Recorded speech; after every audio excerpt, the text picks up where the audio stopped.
Também conhecida como ensino infantil, a educação infantil é a primeira etapa da educação básica. Ela atende crianças de 0 a 5 anos de idade que estão tendo seus primeiros contatos com a escola e por isso mesmo integra ensino e cuidado, funcionando como um complemento da educação familiar. Mas afinal, qual a finalidade da educação infantil? Neste vídeo iremos discutir temas como diversidade de habilidade, comportamentos desafiadores, recursos limitados e a importância do apoio dos pais. Além disso, abordaremos estratégias inovadoras para enfrentar os desafios diários. Eu sou Anselmo Santana, bora para o vídeo e fique por dentro do assunto de hoje.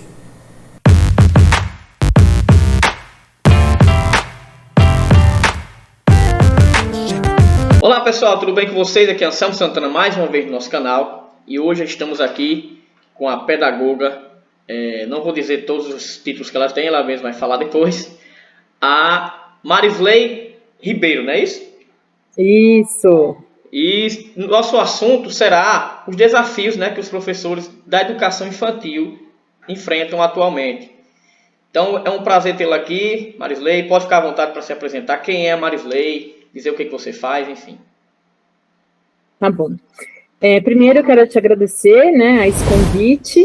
Fiquei muito feliz e lisonjeada em estar falando aí sobre educação infantil, que é algo que eu amo assim, de paixão, que eu respiro educação infantil, vamos dizer assim, porque eu estudo o dia inteiro, eu leio muito, então sempre dediquei a minha vida aí para a educação infantil e estar aqui hoje é assim, bem gratificante. Então, eu te agradeço bastante.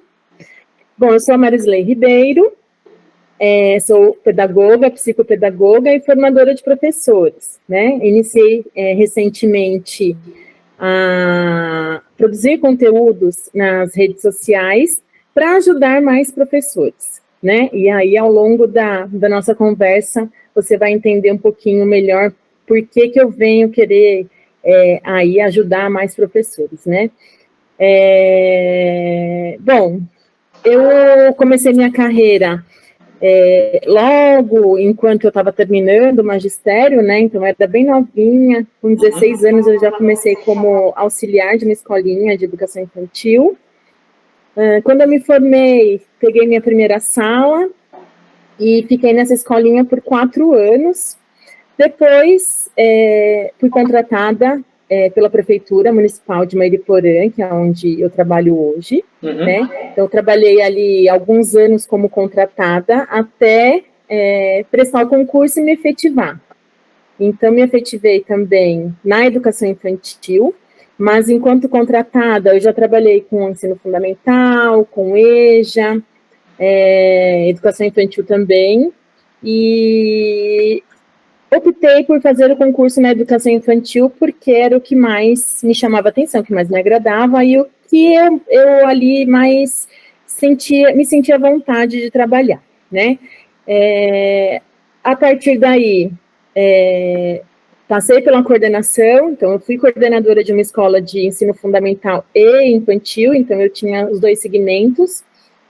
Depois eu peguei a direção de uma creche, onde eu fiquei por 4 anos como diretora, e recentemente, desde o ano passado, eu recebi o convite para atuar na Secretaria da Educação, lá de Mairiporã, e hoje eu estou como assistente pedagógica, eu cuido da parte pedagógica das creches e da educação infantil. Então, venho fazendo formação com coordenadores, com os professores da educação infantil, e é isso.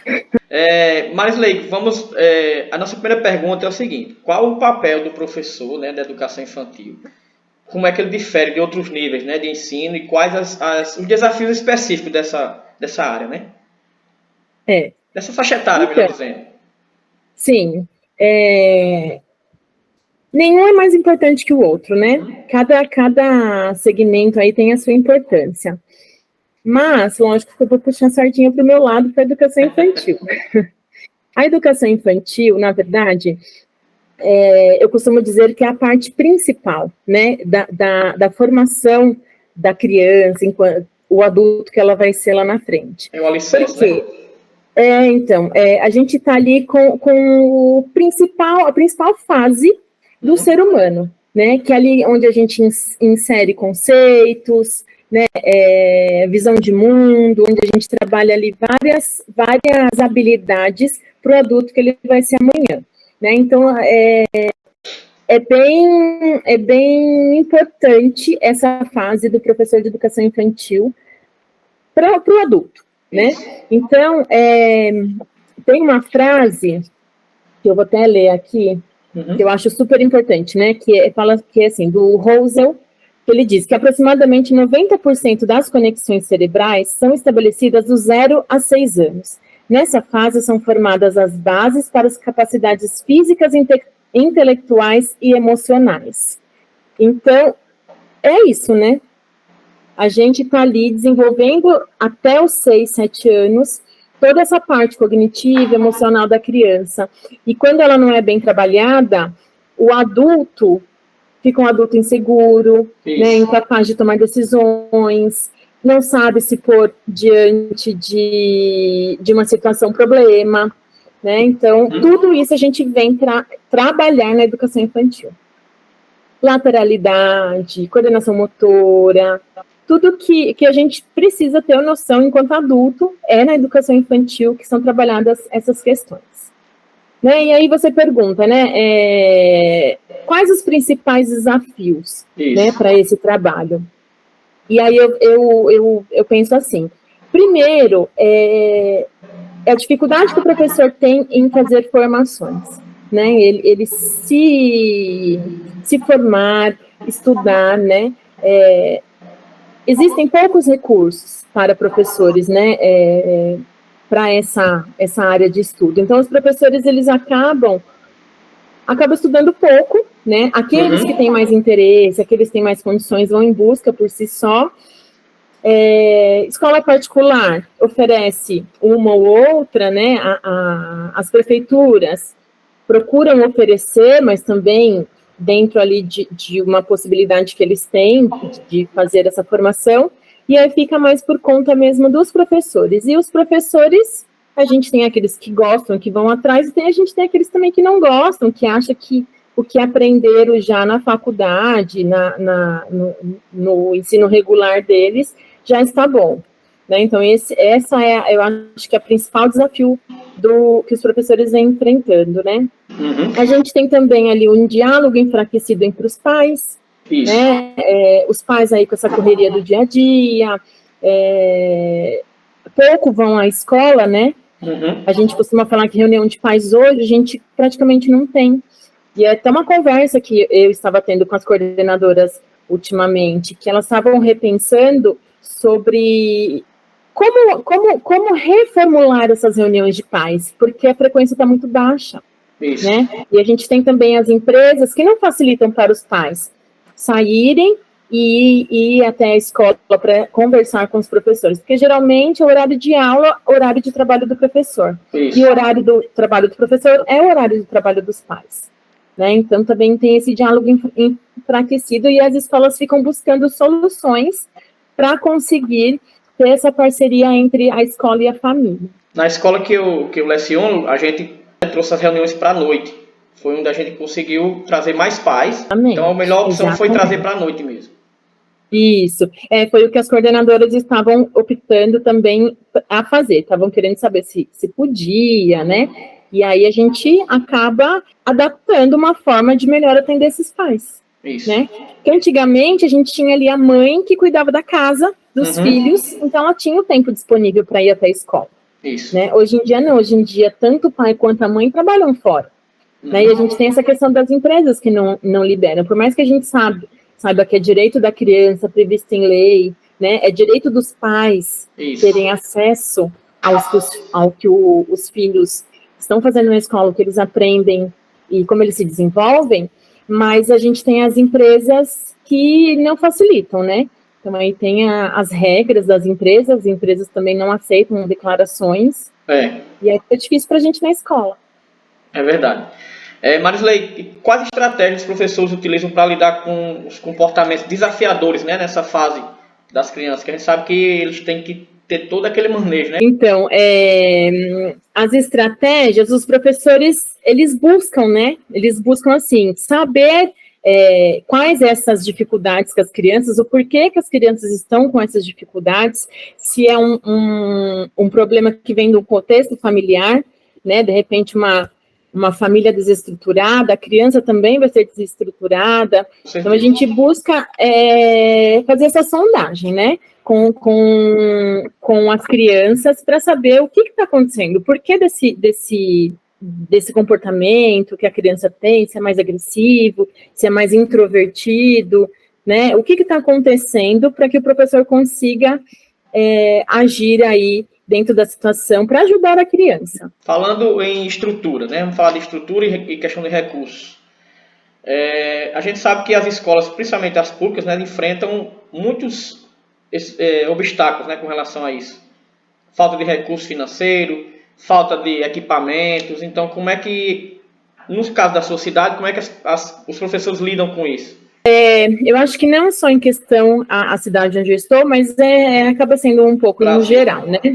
Os professores, eles procuram improvisar soluções, né? Então, a gente tem aí salas com bastante crianças, né? Na educação infantil hoje, a gente tem um trabalho diferenciado, né? Do que era antigamente. Então, a gente vem aí trabalhando com, a gente fala as pedagogias participativas, onde a gente coloca a criança para fazer parte do planejamento do professor, né? Então, a gente tem a BNCC que garante 6 direitos das crianças, né? E aí, o que os professores têm que fazer para garantir esses direitos dentro da estrutura que eles têm? Então, eles têm que garantir aí, buscar soluções, né? Então,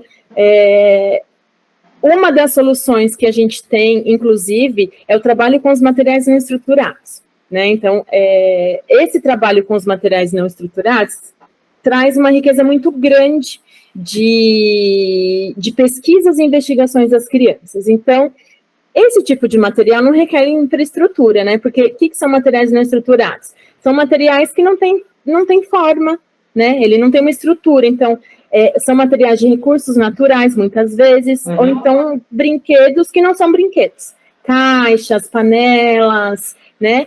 E gravetos de recursos naturais, argila. Então, esse tipo de material dá para as crianças fazerem grandes investigações, experimentarem de diversas formas e trazer ali, ampliar os conhecimentos deles, né? Então, essas alternativas têm nos ajudado bastante enquanto recursos, né? Para estar desenvolvendo aí um bom trabalho com as crianças. Como os professores de educação infantil, eles lidam, né, com essa questão da diversidade de habilidades, né, e necessidades individuais das crianças? Estudando, né, a gente tem aí bastante agora transtornos, né, inúmeros transtornos existentes hoje, um número muito grande de crianças autistas, né?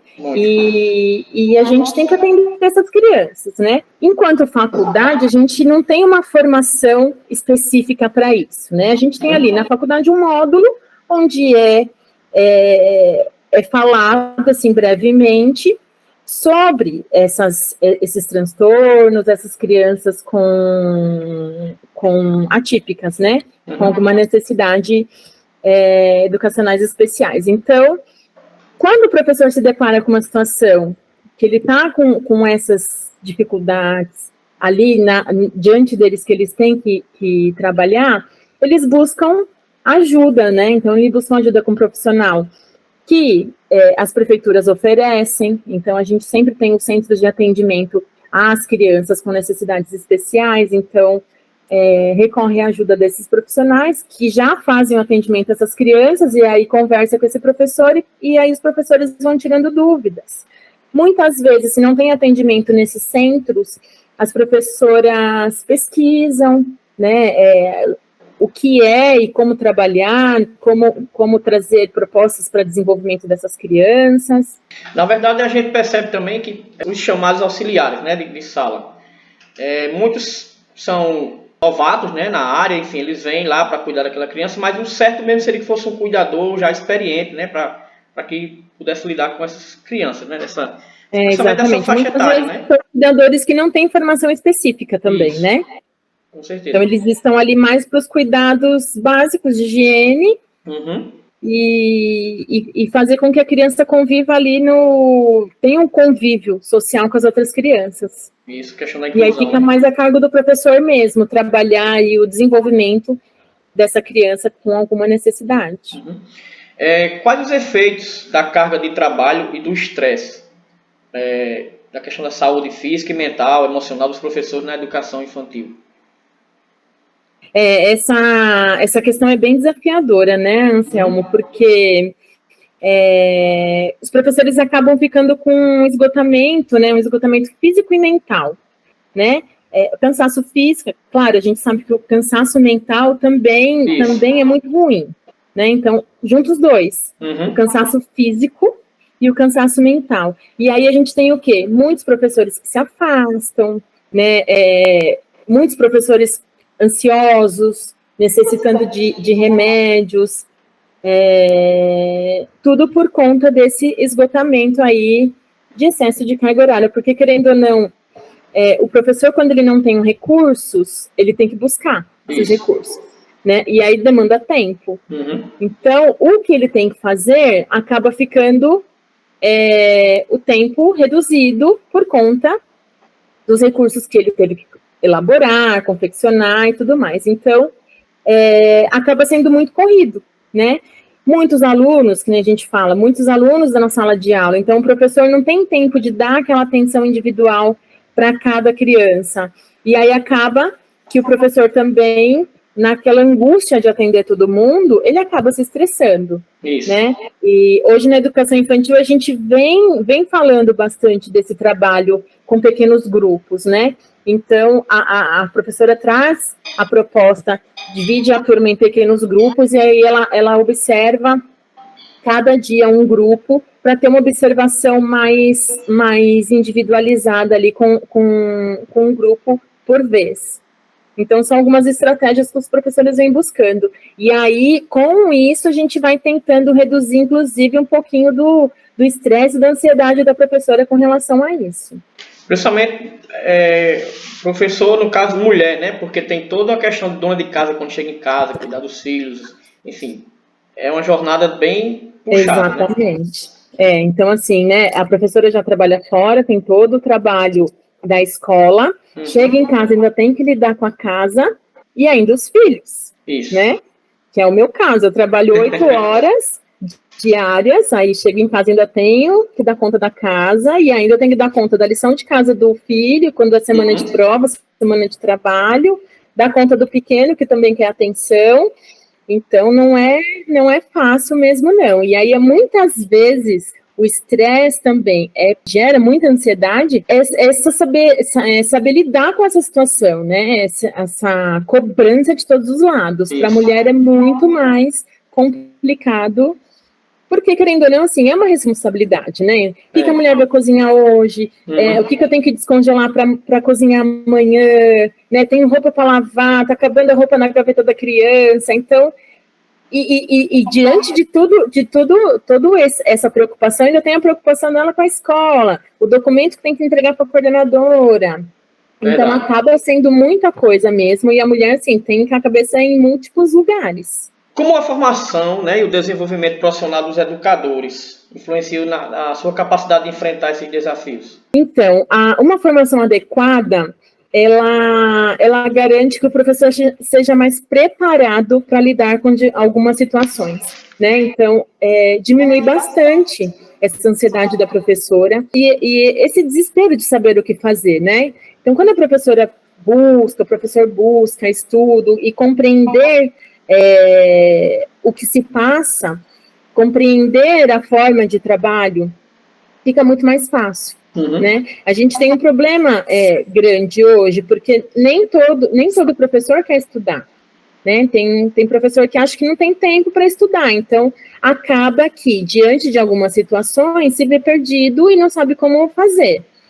Né? Então, infelizmente ou felizmente, o trabalho do professor, o estudo não acaba quando termina a faculdade. Né? Então, tem que sempre estar se renovando, se reciclando, Porque eu comparo muito com uma profissão de médico. O médico lida com seres humanos, com a saúde dos seres humanos, né? Nós lidamos também com seres humanos em desenvolvimento. Isso. Então, a gente precisa, né? Esse desenvolvimento sempre está mudando, né? A cada geração vem uma geração aí com um desenvolvimento novo. E a gente precisa estar atualizado nas novas maneiras de trabalho, nos novos, vamos dizer assim, novos jeitos que essas crianças veem, né? A gente está aí numa onda da tecnologia, né? E o que a escola proporciona para as crianças que seja mais agradável do que a tecnologia é para elas, né? A gente sabe que tem aí uma baita carga de coisas no cérebro da criança, que quem é mais da parte neurológica sabe dizer melhor para a gente, que condiciona a criança para aquilo e a criança fica em estado mesmo de vício, né? Isso. E aí, o que a escola pode proporcionar para a criança, para a escola ser tão agradável quanto, ou até mais do que um tablet, uma televisão, né? Uhum. E aí a gente vem buscando essas estratégias. Você que está nos assistindo aqui, fique até o final do vídeo, né? Lembrando que a nossa amiga aqui, a nossa entrevistada também é formadora de professores, né? Vai falar um pouco no final do vídeo sobre os cursos, né, que ela faz, enfim, vocês vão gostar. Mas antes de encerrar, nós temos mais algumas perguntas, e uma delas é voltando para a questão da família, né, Marisley? Os pais e os responsáveis, eles, de certa forma, afetam também no trabalho dos professores, né, da educação infantil. Então, quais os desafios encontrados na educação infantil com relação a isso? Eu, Marisley, não vejo tanto como desafio a parceria dos pais na escola, né? Mas, assim, eu acho que o único desafio é esse. Conseguir trazer o pai para a escola e fazer com que ele acompanhe o desenvolvimento do seu filho enquanto o filho está na escola. A criança só tem a ganhar, né? Isso, a criança só tem a ganhar. E o professor também, né? O professor também. Por que eu digo isso? Porque eu sempre trabalhei em parceria com os pais, né? Mesmo enquanto professora, eu gostava de ter esse contato com os pais, eu gostava de que os pais ficassem sabendo ali o que os filhos deles estavam aprendendo, o que eles estavam vendo, qual era o meu trabalho, né? O que eu desenvolvia ali dentro da escola, daquele portão para dentro. E enquanto diretora também da creche onde eu fui por 4 anos, eu sempre trouxe os pais para dentro da escola, né? Então, a gente desenvolvia projetos, eu pedia parceria dos pais, então precisava pintar o chão da escola para fazer os desenhos para as crianças brincarem, eu pedia contribuição dos pais, então precisava de materiais diferenciados, eu sempre mandava bilhete pedindo ali a ajuda dos pais, então eles sempre trabalharam ali junto com a gente, né? Então, eu acho que essa parceria, tanto a escola quanto a professora, os alunos, todo mundo ganha, né? Todo mundo ganha ali porque um trabalho ajudando o outro, e isso é muito gratificante. O retorno é muito melhor. Aproveito para falar, inclusive na nossa última pergunta, que é justamente essa questão das recompensas, né, da satisfação que nós, professores, temos quando uma criança começa a desenvolver, né, a ler, a escrever, a avançar. Então, para você, qual a sua opinião sobre isso? Na educação infantil hoje, a gente não trabalha mais focando a alfabetização da criança. Né? A alfabetização da criança ela vai a partir do ensino fundamental. Mas o mundo letrado desperta o interesse da criança. Né? Então, todo lugar que ela vai tem letras. Se ela vai na rua, tem os outdoors, escrito coisas que é do interesse dela, mesmo nos joguinhos dela, né? Tudo é escrito, elas despertam o interesse pela escrita, pelas letras. O que está escrito aqui? O que é isso? Então, a gente acaba fazendo, sim, um trabalho, né, de leitura, de escrita, mas dentro de propostas que tenham sentido para a criança. Não trazer o alfabeto só para a criança copiar sem saber o que ela está copiando, né? Ela vai trabalhar só ali o traçado das letras, mas ela nem sabe que letra que ela está traçando. Trazer um texto, as parlendinhas para as crianças lerem, mas assim, do nada eu gostei desse textinho, eu vou trazer para a criança. Não. Então, primeiro a gente trabalha com o lúdico, a gente coloca a criança numa situação de experiência, de brincadeira. Depois, aqui, da brincadeira, a gente vai ali para os conceitos, né? Então, olha, vamos fazer uma lista dos brinquedos que tinham ali nessa proposta que a gente fez agora. Vamos escrever como foi a brincadeira, né? E aí a gente tem o professor como escriba. Então, as crianças falam, o professor escreve, e aí as crianças vão compreendendo que o que a gente fala se transforma em letras, e aquelas letras a gente lê, né? Então, através disso, a criança vai aprendendo o processo e não aquela coisa engessada, mecanizada de aprender a ler sem um contexto, sem um entendimento do que é aquilo ali. Então, fica muito mais fácil. Nessa fase é mais a questão das cores, né, das formas, nessas coisas que eles vão... Isso tudo a gente consegue trabalhar dentro da brincadeira sem precisar de papel, né? Então, a gente traz formas dentro de uma proposta de brincadeira para que as crianças aprendam, e aí a professora vai mediando isso, né? Olha, como chama isso? Qual o nome dessa forma? Que cor que ela tem? É grande, é pesado? E se eu pegar esse outro, será que ele é mais pesado que esse? Então, aí são conceitos que a gente vai trabalhando, mas a criança acha que ela está brincando. E isso é importante, Anselmo, a gente explicar para os pais, né? Então, quem é gestor de escola, é muito importante reunião de pais, passar para os pais o trabalho que é feito na educação infantil hoje. Porque os pais acham que vai para a escola só para brincar. Isso. Então, não sabe que tem um objetivo por trás da brincadeira, que toda brincadeira tem uma intencionalidade. O professor prepara aquela brincadeira, mas dentro de uma intenção, né? De um objetivo que ele tem. E a criança não sabe, a criança acha que tá brincando. Então, chega em casa e fala, o pai pergunta, o que você fez hoje na escola? Eu brinquei.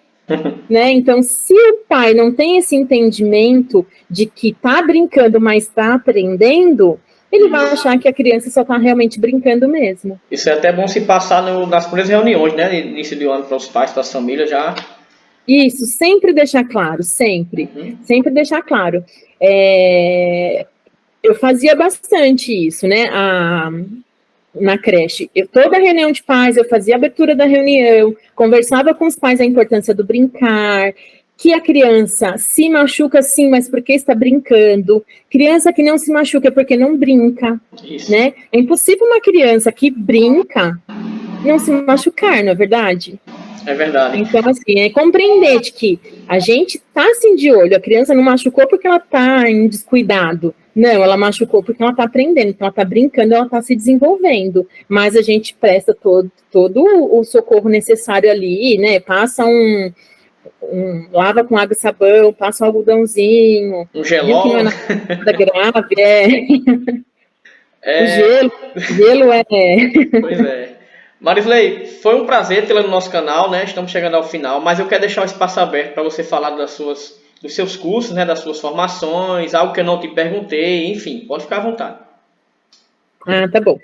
Então, diante desse trabalho que a gente vem agora fazendo na educação infantil, né? Que depois da implementação da BNCC, a gente vem aí trabalhando com essas pedagogias participativas. Então, a gente deixa de lado aquela pedagogia tradicional, né, que é transmissiva, onde o professor só transmitia o conhecimento, e passa a observar a criança e traçar o seu planejamento em cima daquilo que a gente observou de interesse das crianças. Certo. Né? Então, o professor tem que estar sempre muito atento ao que a criança fala, ao que eles conversam, quais são os interesses dele, o que chama a atenção dele.